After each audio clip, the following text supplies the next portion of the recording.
ಅನುದಿನದ ಆಹಾರ ಏಪ್ರಿಲ್ 21 ಮಂಗಳವಾರ. ಅರಣ್ಯ ಮಧ್ಯದಲ್ಲಿ ಮಾರ್ಗ. ಯೆಶಾಯ 43:19 ವಚನ. ಇಗೋ, ಹೊಸ ಕಾರ್ಯವನ್ನು ಮಾಡುವೆನು, ನಾನು ಅರಣ್ಯದಲ್ಲಿ ಮಾರ್ಗವನ್ನು ಏರ್ಪಡಿಸಿ ಅಡವಿಯಲ್ಲಿ ನದಿಗಳನ್ನು ಹರಿಸುವೆನು. ನಿಮ್ಮ ಹೃದಯದಲ್ಲಿ ಕೆಲವು ಪ್ರಶ್ನೆಗಳು ಉದ್ಭವಿಸಬಹುದು. ನನಗಾಗಿ ಎಂದಾದರೂ ಒಂದು ದಾರಿ ತೆರೆಯುವುದೇ? ಒಂದು ಮಾರ್ಗ ಕಾಣಿಸಿಕೊಳ್ಳುವುದೇ? ನನ್ನ ಜೀವನದಲ್ಲಿ ಏನಾದರೂ ಒಳ್ಳೆಯದು ಸಂಭವಿಸುವುದೇ? ನಾವು ನಮ್ಮ ಕರ್ತನನ್ನು, ನನ್ನನ್ನು ಮೇಲೆತ್ತಿ ನನ್ನ ಕುಟುಂಬವನ್ನು ಆತನು ಆಶೀರ್ವದಿಸುವನೋ ಎಂದು ಕೇಳುವುದುಂಟು. ಆದರೆ ಕರ್ತನ ವಾಗ್ದಾನವೇನು? ನಾನು ಅಡವಿಯ ದಾರಿಯಲ್ಲಿ, ಮರುಭೂಮಿಯಲ್ಲಿ ನದಿಗಳನ್ನು ಉಂಟು ಮಾಡುವೆನು. ಜನರು ಅನೇಕ ಮಾರ್ಗಗಳನ್ನು ಮುಚ್ಚಬಹುದು. ನಿಮಗಾಗಿ ಬಾಗಿಲುಗಳು ಮುಚ್ಚಿ ಹೋಗಬಹುದು. ಯೆರಿಕೋ ಪಟ್ಟಣದ ಬಲವಾದ ಕೋಟೆ ಬಾಗಿಲುಗಳಂತೆ ಕಂಚಿನ ಬಾಗಿಲುಗಳು ಮತ್ತು ಕಬ್ಬಿಣದ ಅಗುಳಿಗಳು ನಿಮ್ಮ ಮುಂದೆ ಸವಾಲಾಗಿ ನಿಂತಿರಬಹುದು. ಅಂಥ ಸಂದರ್ಭದಲ್ಲಿ ನೀವು ಕರ್ತನನ್ನ ದೃಷ್ಟಿಸಿ ನೋಡಿರಿ. ಎಲ್ಲಿ ದಾರಿಯೇ ಇಲ್ಲ ಎಂದು ನೀವು ಭಾವಿಸಿದ್ದೀರೋ ಅಲ್ಲಿ ಆತನು ನಿಮಗಾಗಿ ಮಾರ್ಗವನ್ನು ತೆರೆಯುವನು. ಇಸ್ರೇಲ್ ಜನರು ಐಗುಪ್ತದಿಂದ ಹೊರಬಂದಾಗ ಅವರು ಕೆಂಪು ಸಮುದ್ರದ ದಡವನ್ನು ತಲುಪಿ ಮುಂದೆ ಹೋಗಲಾರದೆ ಅಸಹಾಯಕರಾಗಿ ನಿಂತರು. ಅವರ ಮುಂದೆ ದೊಡ್ಡ ಸಮುದ್ರವಿತ್ತು. ಅವರ ಹಿಂದೆ ಐಗುಪ್ತದ ಸೈನ್ಯವು ಬೆನ್ನಟ್ಟಿ ಬರುತ್ತಿತ್ತು. ಎರಡೂ ಬದಿಗಳಲ್ಲಿ ದೊಡ್ಡ ಪರ್ವತಗಳಿದ್ದವು.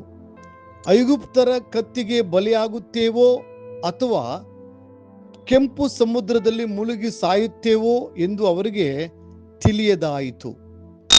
ಆಗ ಕರ್ತನು ಮೋಶೆಗೆ, ನಿನ್ನ ಕೋಲನ್ನು ಕೆಂಪು ಸಮುದ್ರದ ಮೇಲೆ ಹಾಕು ಎಂದು ಹೇಳಿದನು. ಅವನು ಅದನ್ನು ಚಾಚಿದಾಗ ಆ ಸಮುದ್ರವು ಇಬ್ಬಾಗವಾಯಿತು ಮತ್ತು ಒಂದು ದಾರಿ ಕಾಣಿಸಿಕೊಂಡಿತು. ನಂತರ ಇಸ್ರೇಲರು ಯೋರ್ದಾನ್ ನದಿಯ ದಡಕ್ಕೆ ಬಂದಾಗ ಅದರ ಉಕ್ಕಿ ಹರಿಯುವ ನೀರನ್ನು ಕಂಡು ಹೆದರಿದರು. ಸುಗ್ಗಿ ಕಾಲದಲ್ಲಿ ಯೋರ್ದಾನ್ ನದಿಯು ದಡಮೀರಿ ಹರಿಯುತ್ತದೆ.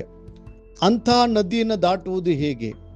ಆದರೆ ಒಡಂಬಡಿಕೆಯ ಮಂಜೂಷವನ್ನು ಹೊತ್ತ ಯಾಜಕರು ಯೋರ್ದಾನ್ ನದಿಯಲ್ಲಿ ಕಾಲಿಟ್ಟ ಕೂಡಲೇ ನೀರು ಎರಡಾಗಿ ದಾರಿ ಉಂಟಾಯಿತು.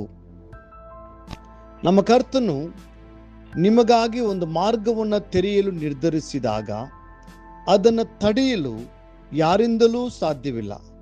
ಆ ಕಂಚಿನ ಬಾಗಿಲುಗಳನ್ನು ಮುರಿದು ಕಬ್ಬಿಣದ ಅಗುಳಿಗಳನ್ನು ಕತ್ತರಿಸುವವನು ಆತನೇ.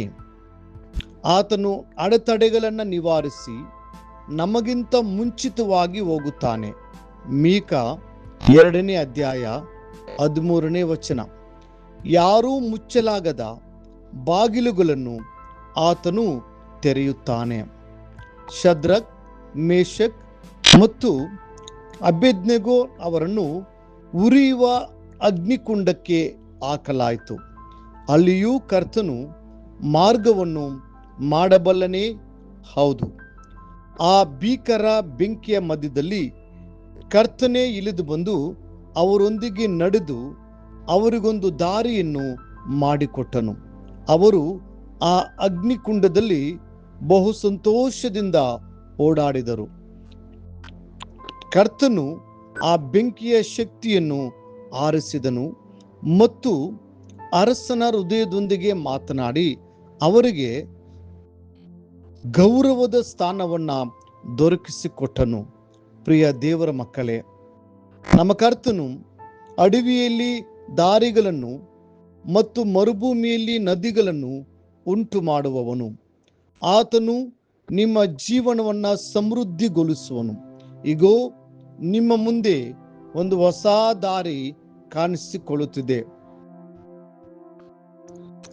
ಕರ್ತನು ಒಂದು ಹೊಸ ಬಾಗಿಲನ್ನು ನಿಮಗಾಗಿ ತೆರೆಯುತ್ತಿದ್ದಾನೆ. ಅದನ್ನು ಯಾರು ಮುಚ್ಚಲು ಸಾಧ್ಯವಿಲ್ಲ. ಮುಂದಿನ ಅಧ್ಯಯನಕ್ಕಾಗಿ ದೇವರ ವಾಕ್ಯ. ಅರಣ್ಯದಲ್ಲಿ ಒರತೆಗಳು ಒಡೆಯುವವು, ವನನೆಲದಲ್ಲಿ ನದಿಗಳು ಹುಟ್ಟಿ ಹರಿಯುವವು, ಬೆಂಗಾಡು ಸರೋವರವಾಗುವುದು, ವನನೆಲದಲ್ಲಿ ಬುಗ್ಗೆಗಳುಕ್ಕುವವು, ಆ ನರಿಗಳು ಮಲಗುತ್ತಿದ್ದ ಅಕ್ಕಿಯು ಅಪುಜಂಬುಗಳ ಪ್ರದೇಶವಾಗುವುದು. ಯೆಶಾಯ 35ನೇ ಅಧ್ಯಾಯ 6ರಿಂದ 7 ವಚನಗಳು. ಈ ದಿನ ಓದುವ ದೇವರ ವಾಕ್ಯ. ಮುಂಜಾನೆ 2 ಸಮುವೇಲನು 12 ಮತ್ತು 13 ಅಧ್ಯಾಯಗಳು. ಸಂಜೆ ಲೂಕನು ಬರೆದ ಸುವಾರ್ತೆ 16ನೇ ಅಧ್ಯಾಯ. ದೇವರು ನಿಮ್ಮನ್ನು ಆಶೀರ್ವದಿಸಲಿ.